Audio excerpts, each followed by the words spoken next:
Bonsoir à tous et bienvenue. Une cérémonie religieuse musulmane à Broma-Côté. Mariam et son associé en étroite collaboration et les légionnaires battent leur cadet.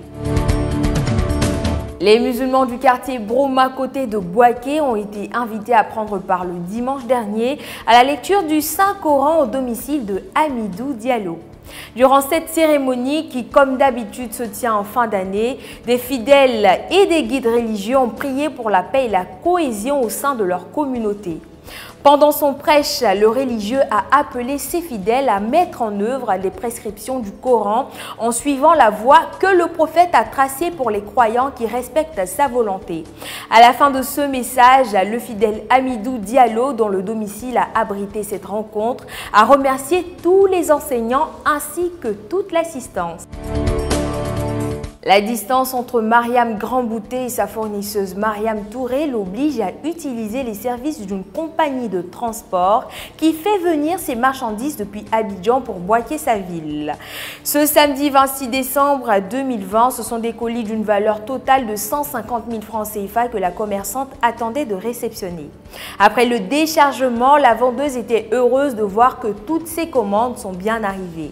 Au nombre de celles-ci, plusieurs ustensiles essentiellement en caoutchouc tels que des bassines, des assiettes et bien d'autres.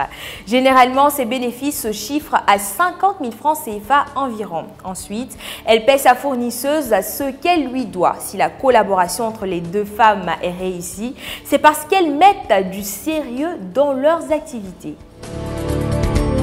Une rencontre placée sous le sceau des retrouvailles a opposé le FC San Siro aux légionnaires le vendredi dernier.